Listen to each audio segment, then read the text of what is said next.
Assalamualaikum warahmatullahi wabarakatuh. Pada video kali ini kami dari kelompok Sistem Sosial dan Organisasi Masyarakat akan mempresentasikan tentang pengaruh kebudayaan India di Indonesia.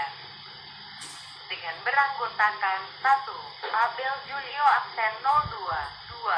Anur Saputra absen 05, 3. Kristania Ferisa Chelsea absen 11, 4. Juno Kusuma Dinata absen 20, dan yang terakhir 5. Nada Anuha Ramadhani absen 26. Materi yang akan Pertanyaan yang pertama, yaitu deskripsikan kondisi kehidupan dalam aspek sistem sosial dan organisasi masyarakat sebelum berkembangnya agama dan kebudayaan Hindu-Buddha. Jawabannya adalah yang pertama, dalam aspek sistem sosial. Sebelum masuknya kebudayaan Hindu-Buddha di Indonesia, semua anggota masyarakat Indonesia memiliki tingkatan atau kelas yang sama antara satu dengan lainnya. Tidak ada sistem kasta yang berlaku di Indonesia pada saat itu. Contohnya, tidak ada tingkatan bahwa bangsawan lebih tinggi tingkatannya daripada para buruh, petani, dan lainnya. Yang kedua, dalam aspek organisasi masyarakat, yaitu sebelum masuknya kebudayaan Hindu-Buddha, masyarakat di Nusantara sudah memiliki kebudayaan yang maju. Kebudayaan asli Nusantara telah tumbuh dan berkembang dalam kehidupan masyarakat Indonesia. Bangsa Indonesia yang sebelumnya tidak memiliki kebudayaan asli, tidak serta-merta menerima budaya baru. Proses masuknya pengaruh budaya Indonesia terjadi karena adanya hubungan dagang antara Indonesia dan India. Dalam buku kehidupan masyarakat pada masa praaksara, masa Hindu-Buddha, dan masa Islam, pada tahun 2019, karya Tri Worosatnyaningsih, tata kehidupan masyarakat yang diatur melalui lembaga kesukuan, berubah menjadi lembaga kerajaan atau lembaga negara. Perubahan tersebut dimotori oleh datangnya pengaruh India selain membawa agama Hindu dan Buddha.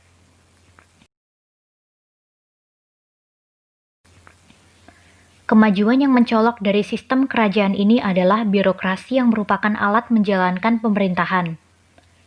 Ditambahkan dari situs Kementerian Pendidikan dan Kebudayaan Republik Indonesia, dalam menjalankan pemerintahan terdapat pendelegasian kewenangan kepala pemerintahan atau raja melalui pimpinan di bawahnya, sesuai bidang masing-masing.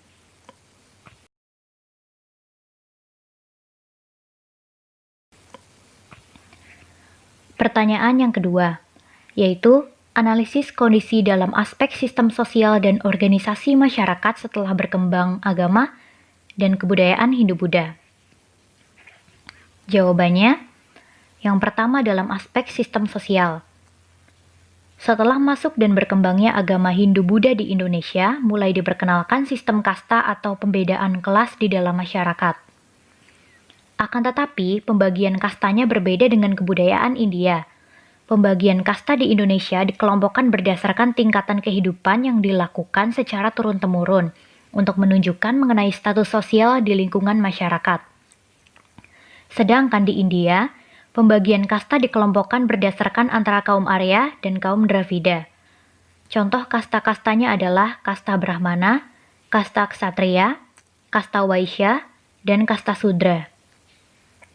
Yang kedua, yaitu dalam aspek organisasi masyarakat.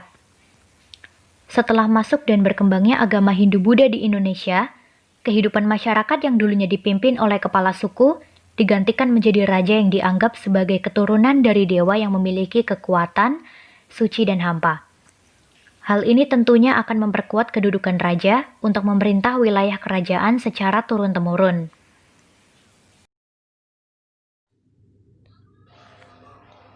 Pertanyaan ketiga, jelaskan contoh-contoh dari penerapan aspek sistem sosial dan organisasi masyarakat dalam kehidupan masyarakat Indonesia.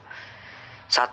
Dalam aspek sistem sosial, pada kerajaan Kutai, berdasarkan silsilahnya, Raja Kudunga adalah orang Indonesia yang pertama menyentuh budaya India. Pada masa pemerintahannya, Kudunga masih mempertahankan budaya Indonesia. Kemudian anaknya, Aswawarman, diangkat menjadi raja. Karena adanya pengaruh India, mengakibatkan Kudunga tidak dianggap sebagai pendiri kerajaan Kutai.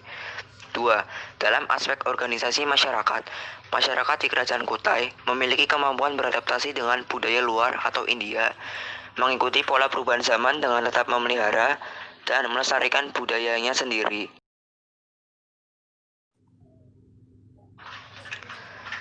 Pertanyaan nomor 4. Adakah pengaruh kebudayaan Hindu-Buddha dalam aspek sistem sosial dan organisasi masyarakat yang masih terasa di masa kini di lingkungan sekitar kalian? 1. Dalam aspek sistem sosial, contohnya ada seperti undang-undang yang lebih menguntungkan orang-orang kaya daripada buruh dan pedagang kecil lainnya, sehingga seperti ada perbedaan sosial antara orang kaya dan yang kurang mampu. 2. Dalam aspek organisasi masyarakat, contohnya A. Upacara Ngaben, yaitu upacara pembakaran mayat di Bali.